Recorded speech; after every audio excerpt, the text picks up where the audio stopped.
Comme annoncé dans les titres, la modernisation de l'administration fiscale. Il y a quelques semaines, le chef de l'État assistait au lancement des numéros d'identification fiscale permanents. Depuis, le bureau de coordination est devenu un passage obligé de tous les opérateurs économiques. La réforme produit des résultats, mais certains opérateurs se font toujours attendre. On fait le point tout de suite avec Alia Kamara. Les clients sont d'abord reçus ici, à l'accueil pour les premières informations. Ces renseignements sont recueillis dans un cahier appelé registre fiscal. Le client est ensuite orienté vers le bureau qui correspond à sa demande. Il est 14h32 lorsque Imourana Chérif se présente à l'accueil pour la régularisation de la situation fiscale de son entreprise. Autrefois soumis à quelques tracasseries dans la démarche de paiement de son impôt, il voit dans la mise en place de ce bureau un raccourci avantageux. L'accueil a été bien passé. J'ai vu que ce nouveau bureau peut faciliter à nous, opérateurs, à nous, gestionnaires des portefeuilles et à certains opérateurs économiques de pouvoir s'acquitter de leurs droits, qui est réellement le paiement des impôts. Et le contribuable aussi, ça peut faciliter à d'autres contribuables de ne pas faire le tour, parce que quand on est là, on a tout, et que le service aussi est fiable. Du 21 janvier 2019, date de son lancement, au 8 mars, soit 51 jours après, l'État a mobilisé plus de 631 milliards de francs guinéens à travers cette plateforme. Une belle performance, même si tous les opérateurs ne se sont pas encore présentés. Il y a eu un communiqué conjoint signé par le directeur national des impôts et le directeur général des douanes. Donc ce communiqué a été signé le 21 janvier. Donc, il y a un délai de 60 jours qui a été accordé aux contribuables de venir eux-mêmes régulariser la situation pour obtenir ce NIF permanent. Donc, ça veut dire qu'on tombe sur le 21 mars. Donc, le 21 mars, tout contribuable qui ne viendra pas se régulariser ne pourra pas opérer dans les différents régies, ne pourra pas faire ses opérations douanières, ne pourra pas postuler à une proposition de marché public, ne pourra pas aller au trésor pour suivre ses dossiers au niveau de la chaîne de dépenses. Lancé il y a moins de 2 mois, le NIF-P est le résultat de plusieurs concertations à la Direction nationale des impôts pour faciliter le recouvrement auprès des contribuables et sécuriser les recettes de l'État.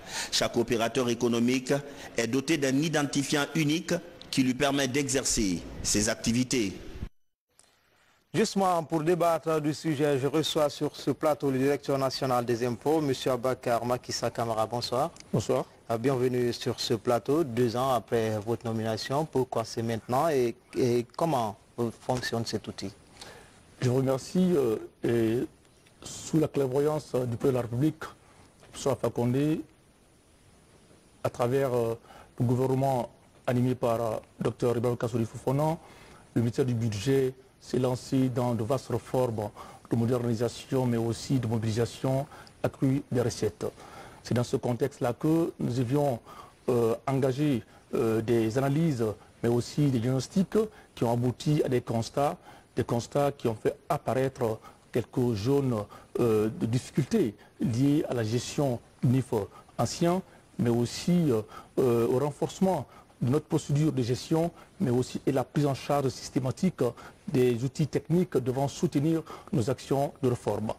Le NIF est né dans ce contexte-là et il faut retenir que cet élément ou cet outil est un outil formidable au service des contribuables qui va certainement leur permettre de dérouler tranquillement leur activité à travers toute la Guinée, mais aussi en relation avec les différents partenaires que sont les impôts, la douane, le trésor, les marchés publics, mais aussi la PIP et les centres de gestion agréés. Justement, monsieur le directeur, comment les opérateurs économiques accueillent-ils ce NIF-P? Depuis le lancement de NIF-P, il faut retenir que l'accueil est plutôt favorable de près des opérateurs économiques qui viennent massivement répondre à notre appel et qui se font vraiment prendre en charge par nos services et installés au niveau du bureau spécial de régulation fiscale, un bureau qui oriente, qui conseille, qui accueille ces contribuables-là pour formaliser leur dossier unique fiscal, mais aussi leur permettre d'être pris en charge par les gestionnaires des services de moyenne entreprise ou de grandes entreprises.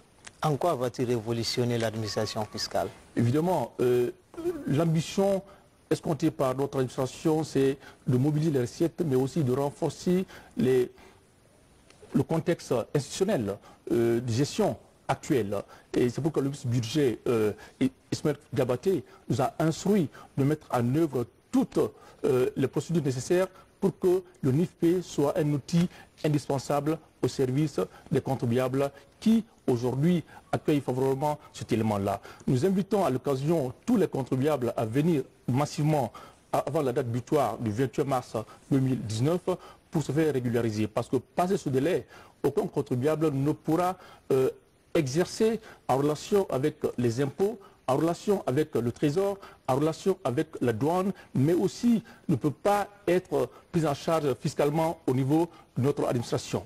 Pour finir, quelle appréciation faites-vous de cet outil personnellement? C'est un outil qui va certes contribuer à l'élargissement de l'assiette, mais aussi au renforcement des capacités institutionnelles de la DNI, également au renforcement du tissu économique guinéen, parce que vous savez, les enjeux économiques aujourd'hui sont devenus très importants. Il est évident que nous puissions jouer sur les outils techniques modernes pour améliorer le contexte de mobilisation des recettes pour répondre aux impératifs économiques actuels.